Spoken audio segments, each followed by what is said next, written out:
সবাইকে নমস্কার ও আদাব। দেখেন আজকে আমি একটা বিকালের নাস্তা বানানোর জন্য রেডি করছি পাউরুটির চপ। এই দেখেন এখানে কাঁচামরিচটা কেটে দেব।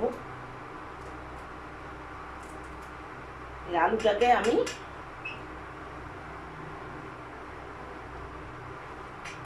আমি লবণ হলুদ দিয়ে একটু সেদ্ধ করে নিয়েছি। এখন একটু কাঁচামরিচ দিব।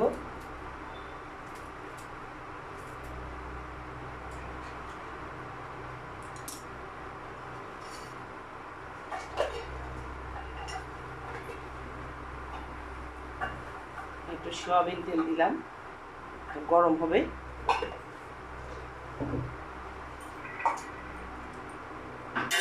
পেঁয়াজ দিলাম,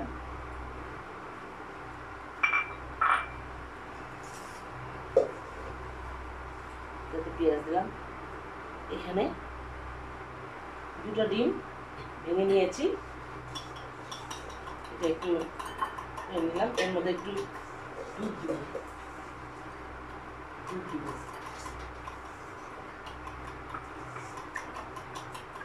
একটু লবণ দিয়েছি এটার মধ্যে।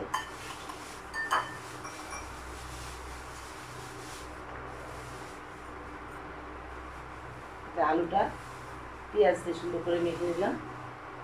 এই দেখুন, ঠিক বরাবর এভাবে দিব। দিয়ে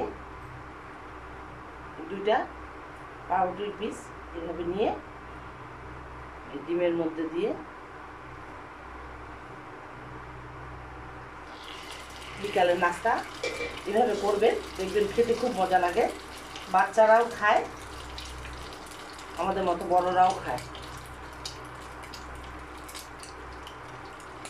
খুব সুন্দর খাবার, গরম গরম পরিবেশন করবেন। গরম গরম খেতে হয়, মজা লাগে।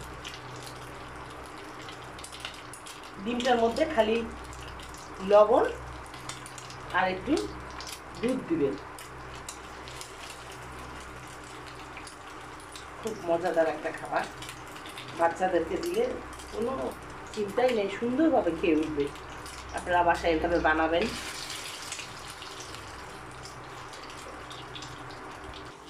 এরকম করে উল্টিয়ে দিবেন। এক পিঠ ভাজা হয়েছে, আর এক পিঠ ভাজতেছি। খুব আস্তে আস্তে জালে সুন্দর করে ভাজা হবে। আমি আরও কটা পাশে দিয়ে দিচ্ছি, একসঙ্গে সব ভাজা হয়ে যাবে, খেতেও মজা লাগে।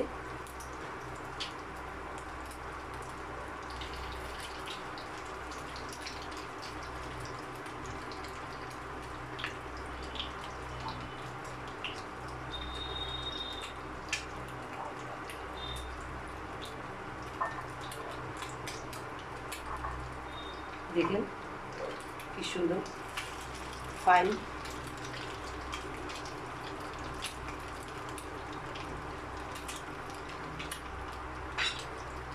রেস্টুরেন্টের মতো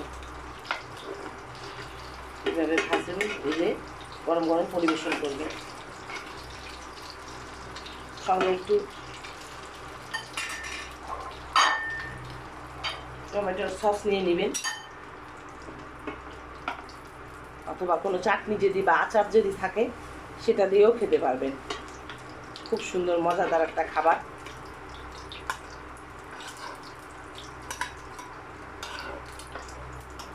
খুব ফাইন একটা খাবার, বিকালের নাস্তা ঝটপট।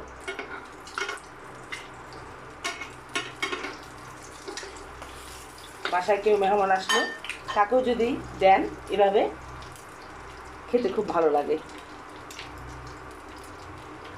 দেখুন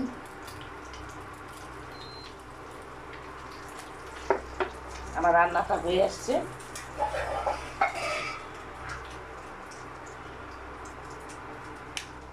এভাবে করবেন, দেখেন কি সুন্দর ফাইন ফাইন একটা খাবার। সবাই ভালো থাকুন, সুস্থ থাকুন। আমার চ্যানেলটি যদি আপনাদের ভালো লেগে থাকে লাইক দিবেন, শেয়ার করবেন, কমেন্ট করবেন, আমি খুব খুশি হব। ভালো থাকুন, সুস্থ থাকুন। ওকে, গুড বাই।